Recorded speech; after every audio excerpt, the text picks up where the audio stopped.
안녕하세요. 스포츠 분석 전문가 승부사 이치호입니다. 오늘 준비한 경기는 K리그의 3경기 분석 준비했습니다. 영상 시청에 앞서 구독, 좋아요 부탁드리며 그럼 분석 시작하겠습니다. 우선 한 경기 충남 아산과 안산 경기 전력 분석 알아보겠습니다. 먼저 충남 아산은 지난 경남과의 경기 당시 패배를 하게 되었습니다. 경남이 이른 시간 선제골을 기록했었고 주도권이 넘어왔을 때는 후반전 이른 시간 득점을 가져가기도 했었는데 세트피스 상황에서 역전골을 기록하나 했지만 VAR로 골이 취소가 되었습니다. 90분에 상대의 빠른 전환에 의한 크로스 패턴으로 실점을 내준 탓에 지게 되었는데 역습으로 공격을 전개하게 되면 더욱 날카로운 모습을 보여주고 있고 그 전에는 두아르테만 바라보는 단조로운 측면 전개했었지만 이제는 중원에서 박세직과 김광국을 통한 다이렉트한 패스 플레이로 효과를 보고 있는 중인 가운데 상대할 안산의 수비가 매우 불안한 데다가 경합에서 약한 모습을 보인다는 건 충남 아산의 간결한 패턴이 효과를 볼 수도 있을 거라고 보여집니다. 다음으로 안산 그리너스는 지난 김천과의 경기 당시 패배를 하게 되었습니다. 80분까지 1대2로 앞서고 있었지만 86분에 PK로 동점을 허용하게 되었고 그 이후 뎁스로 밀어붙이는 김천의 공세를 막아내지 못했습니다. 이번에도 가브리엘이 측면에서 양팀을 통틀어 제일 많은 2회의 기회 창출을 만들었지만 최전방에서의 마무리가 아쉬운 부분이었습니다.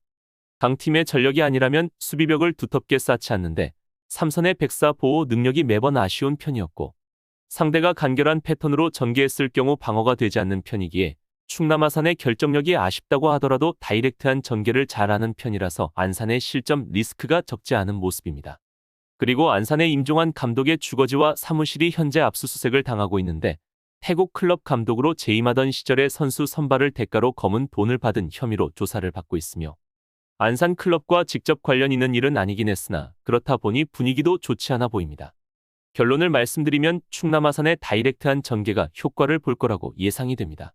안산 그리너스의 수비 밸런스가 아직까지는 불안하고 주전 백사 역시 확정되지 않은 상황이고 그런데다가 감독이 혐의를 받고 조사를 하고 있다 보니까 분위기가 좋지 않습니다.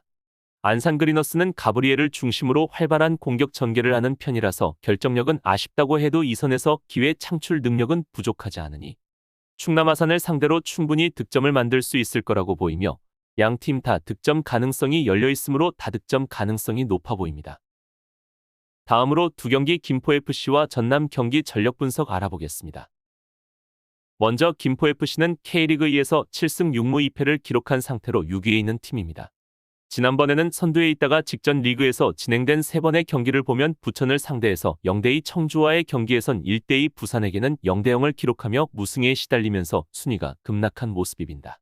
그렇더라도 선두에 있는 경남과 승점 차이가 3점에 불과하기 때문에 아직은 선두 경쟁을 하고 있고 이번 시즌 홈에서 경기를 치렀을 때 2승 3무 1패를 거뒀었고 7득점 3실점으로 탄탄한 수비가 돋보였으며 골키퍼 이상욱 외에는 부상자가 없다는 건 긍정적인 상황이라고 할 수 있겠습니다. 다음으로 전남 드래곤즈는 K리그2에서 6승 2무 8패를 기록한 상태로 9위에 있는 팀입니다. 원정에서 경기를 치렀을 때 2승 5패로 유난히 부진한 성적을 기록했는데 8득점 14실점으로 불안한 수비가 문제였고 직전 리그에서 진행된 경기를 보면 천안을 상대해서 2대0이었고 김천과의 경기에서는 1대0으로 제압하는데 성공하며 상승세를 탄하했었지만 청주와의 원정 경기 때 1대3으로 완패를 당한 터라 좋은 흐름을 이어가지 못했습니다. 골키퍼 김다솔과 미드필더 조지훈, 이후권이 부상 때문에 이탈했다는 건 불안한 부분이라고 할 수 있겠습니다. 결론을 말씀드리면 지난 5번의 리그 내에서 진행된 맞대결에서는 김포FC가 3승 2무로 패배가 없습니다. 단 2번의 홈 경기에서는 다 비겼었고 원정에서만 3차례 무실점 승리를 거뒀던 김포FC였는데 이번 시즌 김포FC가 홈에서 상당히 탄탄한 수비력을 선보였으며 전남 드래곤즈는 원정에서 유난히 약세를 보였던 걸 고려하면 결과는 뻔해 보이는 경기입니다. 주전급 자원들의 일부가 빠진 전남 드래곤즈가 김포FC에게 승점을 챙길 가능성은 많아 보이지 않으니 저득점 양상 가운데 김포FC가 승리를 하게 될 거라고 예상이 됩니다. 다음으로 3경기 서울이랜드 안양 전력 분석 알아보겠습니다. 먼저 서울이랜드는 K리그2에서 7승 2무 7패를 기록하며 7위에 있는 팀입니다. A매치 휴식 기간을 가지기 전에 진행된 7경기에서 5승 1무 1패의 결과가 나왔을 만큼 기세가 매우 좋았었는데 리그 내에선 4위인의 팀들과의 경기를 치러서 1승 2무 2패로 순위에 비하면 상당히 좋은 성적을 기록하고 있다는 것도 긍정적으로 볼 수 있습니다. 츠바사와 해난, 곽성욱은 아직까지는 부상 때문에 출전이 어려운 상황이기도 하며 호나는 사타구니 부상 이후 회복하였기 때문에 복귀할 예정으로 보여집니다. 다음으로 FC 안양은 K리그2에서 8승 3무 3패를 기록하며 3위에 있는 팀입니다.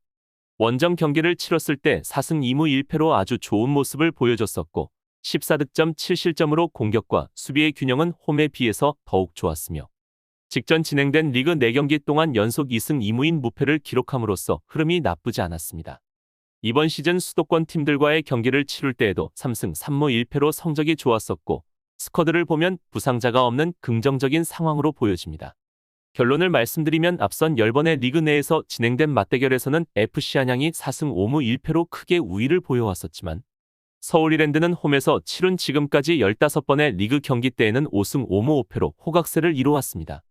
이전 시즌 당시 4차례 맞대결에서도 1승 2무 1패로 양팀이 균형을 맞췄던 데다가 이번 시즌 첫 맞대결도 1대1 무승부로 끝이 났었는데 순위와는 별개로 상당한 접전이 펼쳐질 거라고 예상이 되니 저득점이 나오며 무승부가 나올 거라고 예상됩니다. 이상으로 6월 25일 K리그2 3경기 분석 마치겠습니다.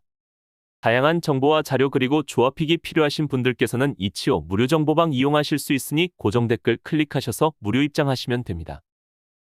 시청해주셔서 감사합니다.